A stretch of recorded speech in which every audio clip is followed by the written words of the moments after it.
Hey, y'all. I hope this is better.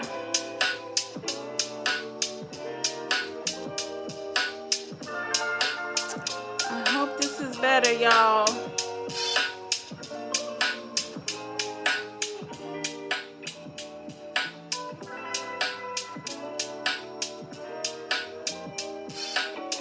All right. Let's pull this up. All right. All right. Awesome. Is this better?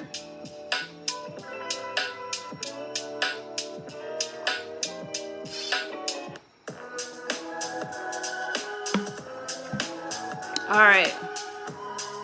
Awesome sauce. I feel like I'm yelling over music, so let me turn this down a little bit. All right, y'all. I'm sorry about the mishap. I thought I could be fancy today. I guess not. I guess not. Boo, boo, boo. But yeah, so I hope that this is helpful, guys. 7 self-love affirmations. We'll dive on in because I know that it's been a couple of minutes now. So one of the things that I like to or want to say even before diving in is that the self-love, when talking about self-love, good. I switched to my phone.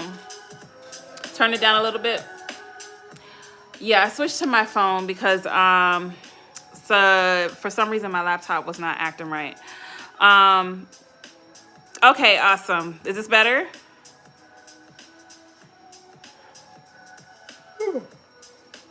Sorry, I don't mean to yawn in y'all face. I hope this is better.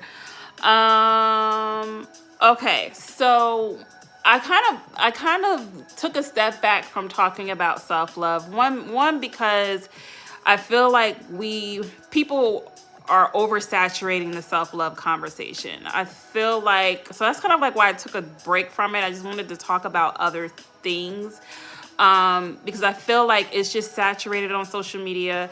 People talk about the very flowery, very butterfly-y, rainbowy versions of self-love and don't talk about the real of it. We talk about the affirmations, and the affirmations are very generic. Not to say that they're not great affirmations, but I'm done hearing I am enough. I'm done hearing, just the regular like self-love, like affirmations that you hear day in and day out. They're all wonderful, but sometimes they lose their value. Sometimes I think when it comes to really like thinking about how self-love shows up for each individual, because self-love shows up in each individual differently based off of their trauma and their triggers and what they need to see self-love in. It may be easy for you to look in the mirror and say, oh, I love how I look. I love my hair. I love my face. I love my... Some people, it may be easy to say that, but they may not like the fact that they're anxious all the time, or they may not like that they blow up at any given moment, or they may not like the way their voice sounds, or they may not like... there's so many different aspects of, self-love. So I feel like it's so generic now and we don't talk about the real of it. I do have affirmations that are a little bit more detailed and specific today because I really want us to think about how self-love shows up in our lives, but also how self-love doesn't show up in our lives, to bring more awareness to the things that we may not think about, because self-love is also accountability. Self-love is also self-control. Self-love is also setting boundaries. Self-love is also just being aware of what our insecurities are. And so just being aware of ourselves in general. So some of the affirmations are going to have some aspects of them that are going to be specific. So if you need to change the language so that way it makes sense for you, if the affirmation that I give you, you like, but you're like, okay, maybe this word needs to move here or this word needs to move there. I always tell you guys to feel free to change it. But with this one, I really want to make sure that I drive that home, because we really have to think outside of the very generic self-love affirmations and really think of how it shows up for us individually. So that's our precursor. Happy Monday. Yes, thank you for dropping in. Awesome. So the first one, like I said, I have 7. The first one is, I find joy in being me, embracing both my strengths and vulnerabilities. I find joy in being me, embracing both my strengths and vulnerabilities. And I rhymed. Yes, I rhymed, y'all. So this is just a reminder to find joy in yourself, even in those times where you don't like yourself. Even in those times where you feel like you're inadequate, even in those times where you don't feel like you're where you're supposed to be. You can find joy in yourself even in those moments outside of the moments where you think that you're at the top of your game and you're doing your best. The moments that are lower are the most important times in finding joy and searching for that joy within yourself. So this affirmation is a reminder of that. So I find joy in being me, embracing both my strengths and vulnerabilities. We have to embrace our strengths and our weaknesses, just one and the same, because both of them have beauty, right? Both our strengths are very beautiful just because of the fact that they're strengths, but there is some strength in the vulnerability. There is some strength in our authenticity. There's strength in us being just honest about how we feel and what our needs are. So being able to embrace both the strengths and the weaknesses, or both the strengths and the vulnerabilities. I don't like saying weaknesses because I don't feel like they're necessarily weaknesses. It's more so of our vulnerable space. So having the courage to embrace both is where we find self-love. Because sometimes we embrace the greatness about us, but those times where we're at our lowest, we don't embrace those things either, not to say that we are embracing them as something that we're condoning, but embracing those vulnerabilities as being aware that they're there. Embracing those vulnerabilities to say, this is me too, in addition to this. And even though I'm all of these great things, some of these things are also here and I'm aware of them. The things that I can change, I can go ahead and do the work that it needs to happen for me to change. And the things that I can't change, I embrace them just as they are. So that's what that affirmation is. I find joy in being me, embracing both my strengths and vulnerabilities. Number 2, I release the need for perfection and embrace my authentic self. I release the need for perfection and embrace my authentic self.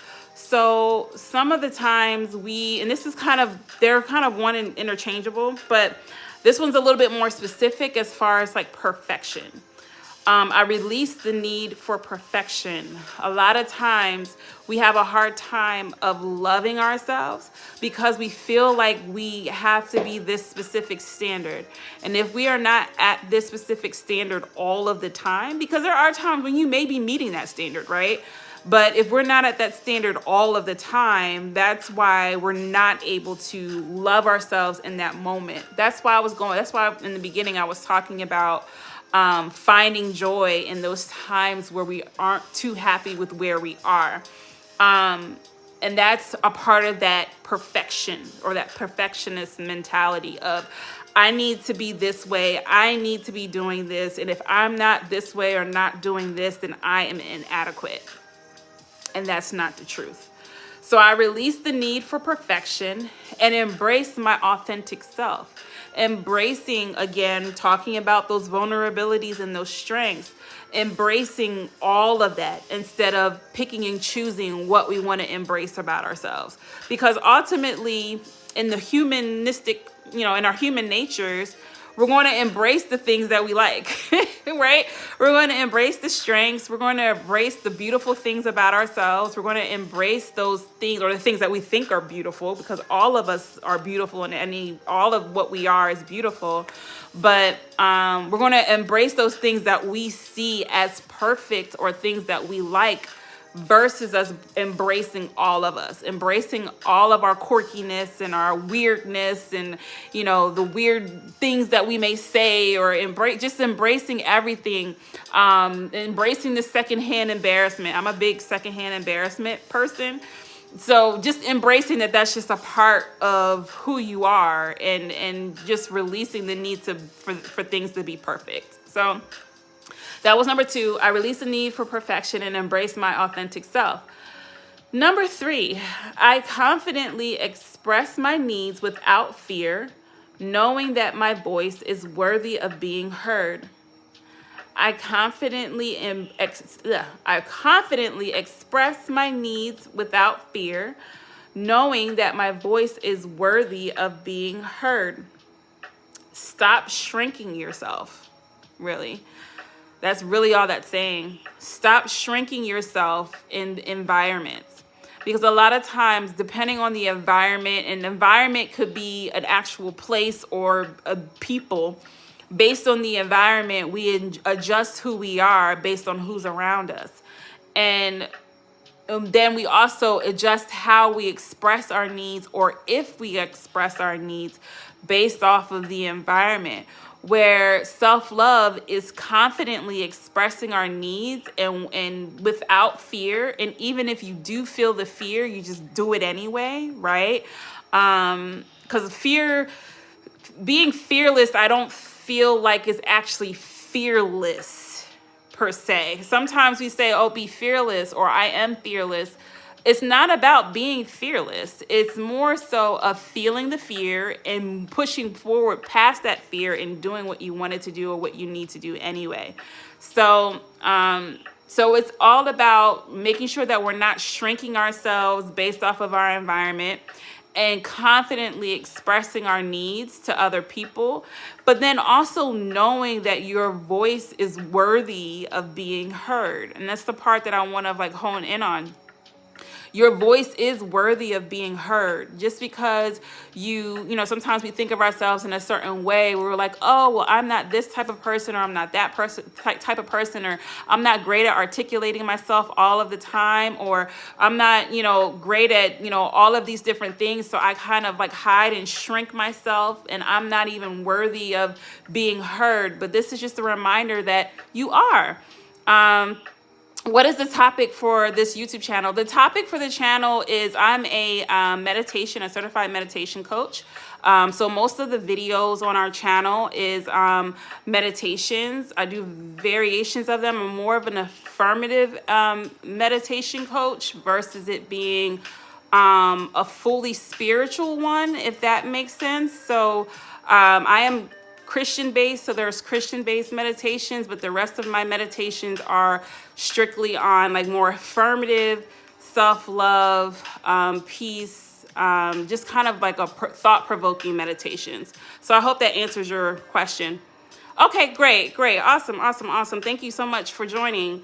So today we're talking about self-love. Every Monday I go through affirmations on a different topic. So we're going through all of our affirmations. And then if there's other topics that you want to look at, I go live every week. So all of the topics are in different lives if you want to watch other topics. But where were we at? This was number 3? Yes, this was number 3. So number 4. Number 3 was I confidently express my needs without fear, knowing that my voice is worthy of being heard. Number 4, I am more than enough and deserve love both from myself and others. I am more than enough and deserve love both from myself and others. So everyone deserves love and everyone deserves respect. Love is a birthright, right?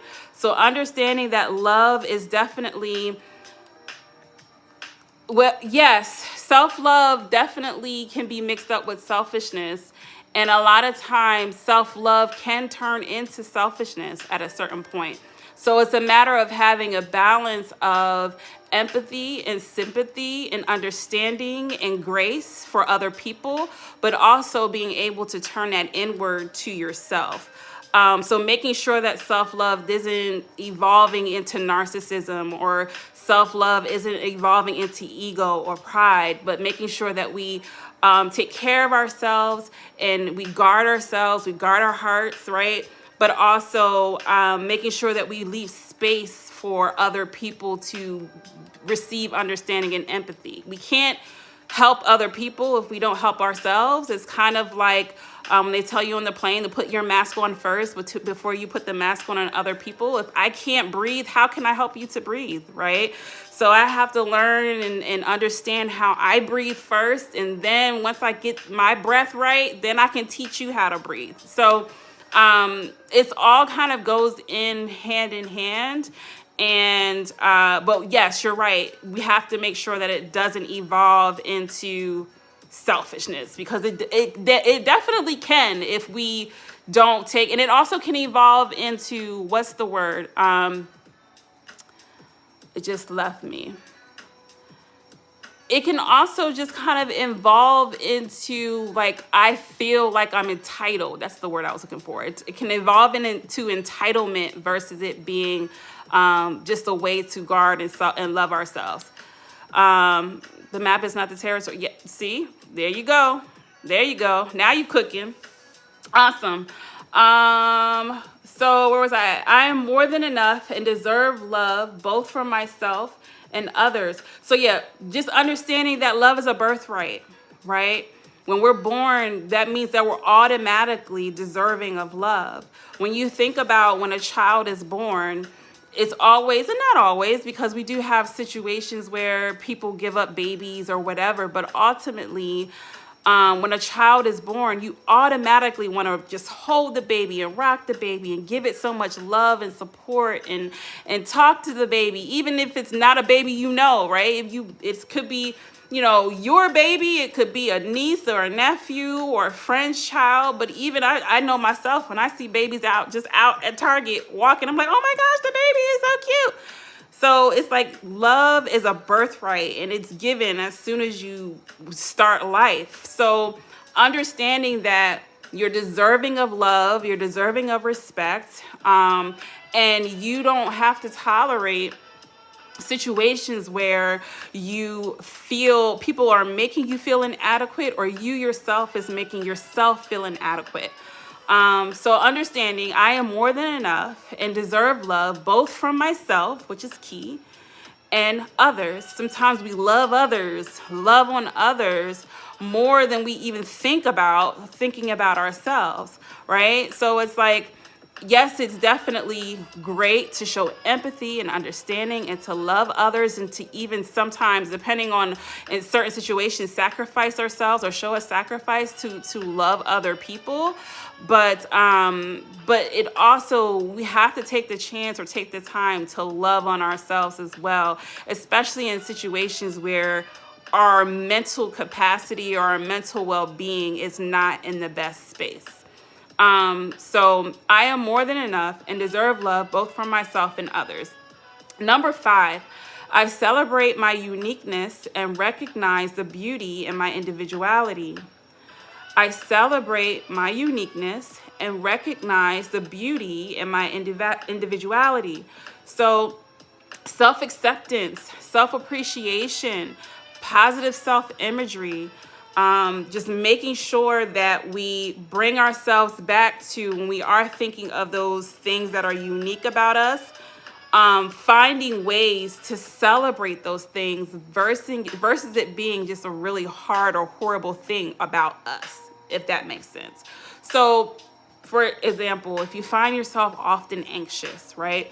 We're ultimately going to look at that as a bad thing. Like, I'm naturally just an anxious person. Like, I just kind of just find anxiety wherever I go. But thinking of it as someone that is anxious ultimately is someone that cares, someone that has a heart, someone that actually can see something and find empathy even to the point where they worry, right?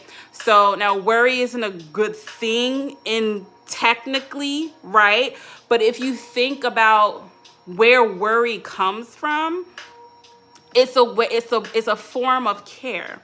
Now, it could also be a form of control, because anxiety can be linked to, I can't control the situation, so what do I do? So I'm thinking forward or I'm thinking backward. I'm not thinking in the present. So it could be linked to a whole bunch of different things, but this is just an example to get you to think outside of the box and finding ways to embrace things, not in a way of condoning it, but embracing things in a way of awareness. This is here. I know that my anxiety is here. I'm going to no longer ignore the fact that my anxiety is here. My anxiety is here because I care. I get anxious about my kids, right? I have 2 teenagers. I get anxious about them often. And it's because I care and because I love them, right? So that's a good thing, right? So now I can throw the meat, take the meat and throw the bones away, and deal with the fact that I care about my children and that I love my children and I want them to be well and I want them to be blessed and I want them to be covered and I want them to be all of these things. And then talking through that and working through that. So that's a different way of thinking about it, other than, oh, I'm anxious all the time. Why? I can't stop being anxious. Why am I so anxious? And it just a different way to think outside of the box, to think creatively, to be curious about how our emotions and what we're feeling, versus us beating ourselves up about it every day, day in and day out. Another one is, I'm angry all the time. I'm angry. Why am I so angry every time, everywhere? And when I wake up angry, I go to sleep angry. I'm here angry, I'm there angry, I'm angry at work, I'm angry at home, I'm angry at the store, I'm just angry, right? Again, anger can be linked to the fact that I care about something or someone. So it just means that I need to figure out where my anger is coming from, where my anger is stemming from, versus anger, and I don't know why I'm angry, right? So just understanding that it's more to just, I have an issue or I have a problem or there's something wrong with me. That's not necessarily the case. It's always going to be linked to something. And even though we have our traumas and our triggers and things that populate and pop up in our lives, we can't control what happens to us, but we can control what we do with it. And we are, in charge of our own healing. So even if someone else does something, they're not in charge of healing you, because you may not receive that, right? So what happens if you don't receive it? You just going to be unhealed for the rest of your life? Absolutely not. You're in charge of healing yourself. So it's just a matter of you understanding your awareness, understanding, what's happening to you, and see what's happening for you and not to you. Because a lot of times we can get in the victim mindset of, this is happening to me, this is happening to me, this is happening to me, this is happening to me. No, what is happening for me? What am I learning from this situation? Did I lose or did I learn? Now, Pastor said that on Sunday. Did I lose or did I learn, right? So in all of these situations that I think that I've lost, what did I actually learn? So thinking about things in so many different ways and thinking outside of the box of, I'm angry, or I'm anxious, or I'm confused, or I'm always frustrated, or I'm burned out. Self-awareness is the key to self-love. If you don't have any awareness, how can you, if you don't know yourself, like if you don't know what's going on internally here in your heart and up here in your mind, if you're not aware, how can you love, right? If you're in a relationship with someone and you are not aware of who they are or the type of person that they are or what their quirks are, what they like, what they don't like, if you don't see even how they treat you, right? How can you love them, right? So it's the same about yourself. If you don't know who you are, if you're not aware of your thoughts and your feelings, your emotions, and you're not even aware of how you treat yourself, right? Then how can you love you? So it's so much that goes into that. But yeah, so I hope that that's helpful. Where are we at? I celebrate my uniqueness and recognize the beauty in my individuality. Number 6, I honor my needs by setting and keeping healthy boundaries to protect my well-being. I honor my needs by setting and keeping healthy boundaries to protect my well-being. So understanding that you have to honor your needs, right? Honor your needs or be aware of your needs. No matter what happens, it is within my power to turn it into my advantage. Yes, absolutely. Absolutely. There's so many, we look at our mistakes and we feel like they're just mistakes. But a lot of times our mistakes teach us. Just like our emotions are teachers. I think I've talked about this before, where we look at our emotions, especially our difficult emotions, as being bad. But if you look at your emotions as it's teaching you something about yourself, then you'll think about your emotions differently, right? So if you go into a situation and it triggers you, or it makes you angry, or it makes you sad, or it makes you happy, or if it makes you joyous, or if it makes you frustrated or confused or nervous or embarrassed, if you're looking at all of those emotions and you're not quite sure of why you're feeling those emotions in that particular environment, then that's something that you have to dig into, because that emotion is actually teaching you something about yourself, right? I hope that makes sense. So if you go into a situation and every time you go into that type of situation, it makes you anxious, right? So, and you keep seeing it, and you're now aware that every time I go around this person, or every time I go into this particular environment, or every time I am, during this time of day, I always feel this emotion. Then it's your emotion teaching you something that you don't know about you, right? So if you're going into a situation where I'm anxious around this person, what is it about this person that brings up anxiousness in me, right? What is it about this person that triggers me to where I am instantly anxious as soon as they come into my presence? And it may not even be that they did anything. They just may remind you of a situation, or they may sound like someone that you had some type of encounter with in the past, or they may look like someone. Thinking about Usher, you remind me of a girl that I once knew. Like, it's all there, right? So, like, if someone reminds you of someone, or reminds you of something, or reminds you of a situation, or reminds you of whatever, and you're all of a sudden just anxious anytime that person comes around you, it's teaching you about you, and it's teaching you where you need to heal. I hope that makes sense. Being assertive does not mean attacking or ignoring others' feelings. It means that you are willing to hold up for yourself fairly without attacking others. Albert Ellis, I love that. Yeah. We was just talking about Usher, so it kind of fit. You mainly feel the way you think. Yeah, like I always think about Proverbs 4:23, where it talks about you have to guard your heart. Guarding your heart, for everything you do flows from it. The more that you put things into your heart, that's going to be what comes out of you. So if you're constantly putting in negative self-talk, if you're constantly putting in that you're not good enough, or you're inadequate, or all of these things, then that's what's going to come out.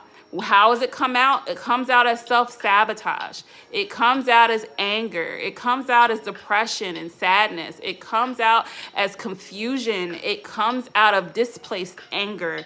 It comes out in so many different ways. So you have to be really cognizant of what you are spending your thoughts on. It goes back to the scripture, Ephesians 4:8. I I think I might quote this one often. 4:8 was whatever things is lovely, whatever things are true, whichever things are just, whatever is honest, whatever is beauty, or whatever, all of those things, think on such things. And you just have to make sure that we're thinking about positive self-imagery as much as possible. And it's easier said than done. It definitely can be difficult to think through these things in that way, especially if you're thinking of yourself, if you're not too happy about where you are in life. But taking the time to teach your brain how to shift into those thought patterns versus it going in the instant replay. I'm kind of doing a lot of football references, but going back to the instant replay and replaying those things over and over in your head of where I should be or where I shouldn't be or what I did or what I didn't do, that's how you spiral into consistent self-doubt, into thinking about your insecurities a lot. Thinking about all of those things will then flow out with your emotions. So where were we at? I honor my needs by setting and keeping healthy boundaries to protect my well-being. I put this in here and I also specifically put setting and keeping, because a lot of times we set boundaries but don't keep them. We'll set boundaries all day and will not keep them. And that's what's more important than setting the boundary. A lot of times we're good at setting boundaries, like, hey, like, this is my limit, this is where I stop. But then we surpass the boundaries, and we're set boundaries for other people, and other people may not surpass the boundary, but then we will. Like, oh, I think I might have talked about this before. Hey, I'll give you $20. That's all I got. Can I borrow 20? Yeah, you can borrow 20. I'll give you $20. That's all I got. But then they come back and be like, well, I need an extra 10. And I'm like, well, I told you I needed 20. All I had was 20. And then you end up giving it, okay, I'll give you the extra 10. So like, that's like a simple, way of explaining it. But understanding that we have to set boundaries, but also keep it. Now, we do know we need flexibility. We know that things change. We know that we have to move with ambiguity and flexibility. Get that. But when it comes to our mental well-being, I don't know how much compromise and negotiating I can do on that. So, if human emotions largely result from thinking, then one may I can't even see. Oh Lord, it disappeared. I'm sorry. That disappeared. Your next one. This is a Albert Ellis. Another Albert Ellis quote. Thank you. I'm sorry, they disappeared, so I couldn't even read the rest of it. I apologize. But awesome. So I think that was number 6. Yeah, I honor my needs by setting and keeping healthy boundaries to protect my well-being. Awesome. So, number 7, I release my insecurities. I have everything I need to live life well. I release my insecurities. I have everything I need to live life well. So just letting go of self-doubt and feelings and inadequacy. I know we talked about that a little, like throughout the live, but just letting go of self-doubt and feelings of inadequacy, freeing yourself of negative self-talk and negative self-image, and replacing those thoughts with positive thoughts and positive imagery. We talk about, I do several different visualization meditations and things of that matter to kind of get you in the thought process of thinking of yourself in a different way, in a different light, and having you sit and picture those things, and really taking the time to engulf yourself in that. So that's very important, because I think a lot of times we may daydream, we may even, you can't necessarily always control your dreams, but sometimes we daydream, or we think through scenarios, or we think through things that didn't happen, and we'll get ourselves riled up on things that didn't even happen. Whereas if we take the time to shift our mindset to more positive self-imagery, to visualize the things that we want, and picture those things and really plan those things, write the things down, and really kind of taking the time to figure those things out versus spending a whole lot of time replaying those things that we shouldn't have did, replaying our mistakes, or replaying what we think is going to happen or what we predict is going to happen about a particular scenario. There's a difference about particular scenarios and just visualizing what you want, because when you go the scenario route, you sometimes will think that that's true or fact, and that's not the case. So I hope that all of these affirmations were helpful. I'll go back through really quick. Number 1 was, I find joy in being me, embracing both my strengths and vulnerabilities. Number 2, I release the need for perfection and embrace my authentic self. This number 3, I confidently express my needs without fear, knowing that my voice is worthy of being heard. Number 4, I am more than enough and deserve love both from myself and others. Number 5, I celebrate my uniqueness and recognize the beauty in my individuality. Number 6, I honor my needs by setting and keeping healthy boundaries to protect my well-being. And number 7, I release my insecurities. I have everything I need to live life well. So these will all be, this will be saved. I know there's probably 2 lives showing right now because the first live got all messed up. So I will correct it so that way you'll know which live is the correct one to watch back if you want to hear them back. But yeah, so I hope that this was helpful. If you guys have I hope you guys have a great Valentine's Day if you celebrate it. And yes, you'll see me back again next week. I don't know what my topic was. I know we talked about one. And I wrote it down somewhere. I might have to watch the video back to know what the topic was. I can't remember what it was. It was a communication topic, I think. Healthy communication? I think so. Something about healthy communication, I think. But I'll make sure to post beforehand so that way you guys know the topic. I hope this is helpful. Also, if you haven't already, grab my book. Everybody's getting on me for not talking about my book. Grab my inspiration and workbook, Non-Self, Let Me Be Great. It's a self-doubt inspiration and workbook. It has overviews of my experience with self-doubt. And then in the back, it has an affirmation. And then behind that, it has a workbook portion. So feel free to grab that. It's called Non-Self, Let Me Be Great. You can grab it on Amazon. The link should be in the description. If not, you can go to Amazon and just type in Nah, N-A-H, self, ...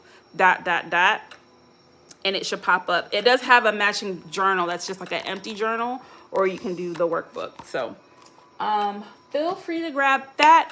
Otherwise, I will see you all next week, and I'll correct this tonight so that way you guys know which one is the correct one. Bye.